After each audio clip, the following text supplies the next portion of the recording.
Everybody has a worldview. It's what you believe about life and why. What is good, what is bad, what is right, what is wrong, what is true and what is false. What are the rules? Are there any rules? Everyone has a unique worldview in all its details, but many people share a common worldview. For example, if you are a Christian, you believe that God created the world. So you also believe in an afterlife and that you will give an account to God for your life when it is over. And that fact affects how you live your life. You know that you are never alone, that God knows the very intents of your heart. You accept the Ten Commandments as basic rules for life because they came from God. You may not even be a Christian and believe all this. If you're an atheist, you believe that life ends in death. There's no higher power to whom you must give an account, who can and will tell you how to live. You may choose to be moral, however you define that, but there's no compelling reason why you would need to do that. Nations have worldviews too, a core set of beliefs about life that shape their policies and laws.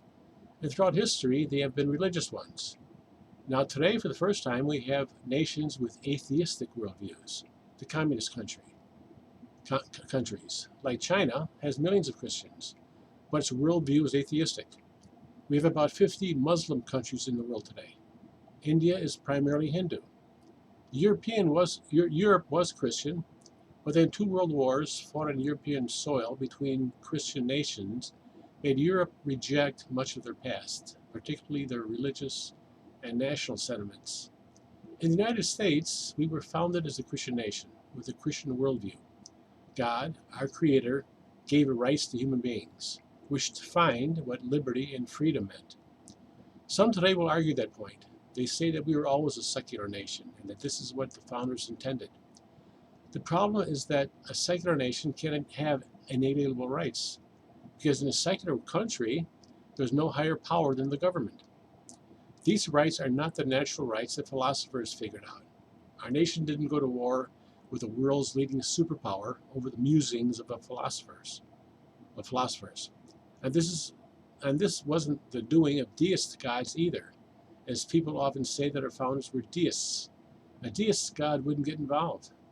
This was a belief based on the Bible and Christianity. For almost 200 years, the Bible and God were part of our public education. Everybody knew and respected the Ten Commandments. We honored the Sabbath. Businesses were closed on Sundays, and our nation was blessed. And then we had several Supreme Court rulings that removed God from our public life and education, and we became a secular nation, though our rights, our liberties, and our freedom were still based on Christianity. Psalm 34:12 says that, "Blessed is the nation whose God is the Lord." A friend of mine who has been to seminary told me that this verse only applies to the nation of Israel. Well, yes, God had a special relationship with Israel at that time. He said he would bless them if they followed him, and he would curse them if they didn't. By curse, he meant that he would not bless them in all the ways that he had been, and that they would experience things like disease, plagues, poverty, oppression, drought, famines, and the like as a result. But God didn't ignore other nations. He judged them as well for their moral conduct, even though they did not have a covenant with him like Israel did. But if another nation turned to the Lord, what? God wasn't going to bless them? Would a nation turning to the Lord mean that a nation must be full of dedicated Christians, or that its government is based on the Bible? No. Our nation was based on a belief in God and was the Christian God. And we taught that in our schools and acknowledged that publicly. In a few months, we as a nation are going to have a referendum on whether we will be a nation whose God is the Lord, or whether God will continue to be set aside for other gods. They're calling it an election, but it's more than that. It's a referendum. It's not only about the particular people who will run our country, but about the direction our country will go. Our nation has a Christian past. We've removed away from that in the last 50 years, but there is still so much further that some want to take us. Or we can move back toward our founding principles. Because of our Christian past, change must come slowly, like the proverbial frog in the boiling water, so nobody objects too much as the country slowly moves further away from God. Every generation grows up with a new normal, and they don't see how far the boundaries have moved. The Bible says that we must teach our children diligently about the ways of the Lord. When you sit in your house, and when you walk by the way, and when you lie down, and when you rise up. Deuteronomy 6:7. We teach our kids in their schools that they are animals that wear clothes and who can talk. Life isn't special. You are not special. Life is an accident of nature. Life is cheap. The Bible says that God forms our inward parts and that He wove us in our mother's womb. We were made in secret and skillfully wrought in the depths of the earth. And in God's book were written the days that were ordained for us, when as yet there was not one of them. Psalm 139, 13-16. We kill 1 million babies a year before they even live out one of those days that God had ordained for them. The Bible says that God gave them over in the lusts of their hearts to impurity, so that their bodies would be dishonored among them, for they exchanged the truth of God for a lie, and worshipped and served the creature rather than the Creator. Therefore, God gave them over to degrading passions, for their women exchanged natural function for that which is unnatural, and in the same way also the men abandoned the natural function of the woman and burned in their desire toward one another, men with men committing indecent acts and receiving in their own persons the due penalty of their error.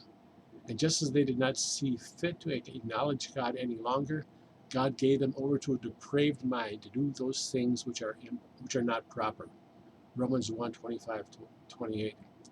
We've been trying to normalize what God calls impurity, dishonor, degrading, unnatural, indecent, error, depravity, and a lie. The Bible says that from the beginning of creation, God made them male and female. Mark 10:6. We say it doesn't matter what God made us, and we don't care. We'll decide for ourselves what we want to be. The Bible says that righteousness exalts a nation, but sin is disgrace to any people. Proverbs 14:34. We've come to the point that we expect that our political leaders are corrupt. To speak of a corrupt politician today is to repeat ourselves. We no longer recognize the standard of right and wrong based in the Bible, but a new value system of correct behavior for which even a hint of offense brings sure and unforgiving punishment. I'm not going to name names here, because many of you will not see the forest for the trees. The referendum is about the direction of our country. There are dozens or hundreds of individual issues that no two of us will agree on in everything. But one side says that our worldview of God gave us a country that God blessed and that brought incredible good to the world. The other side says that our past is wrong, all of it, and it must be erased and replaced. They've already removed God from the Pledge of Allegiance and the oaths that we use to testify. The Bible teaches a worldview that is at odds with the correct view of today. For now, you are allowed to hold your beliefs as long as you keep them to yourselves. At some point, those beliefs themselves can and will be considered hateful to those who disagree. And this is why Christians are persecuted in 100 countries throughout the world. It can and will happen here too, if not enough of God's people choose the direction of our nation. Many Christians believe it is inevitable that Christians will be persecuted in this country. That would be shameful, because no other nation in the history of the world had more of a Christian foundation than ours. Many Christians believe it would be good for the church to be persecuted, because they believe persecution makes the church stronger. Except that in many parts of the world today, the church is being destroyed by persecution. Millions of them have fled their country. But once persecution were to start here, there would be nowhere else to go, because most other countries would follow suit. We forget that countries that have great persecution were generally taken over through violent revolutions.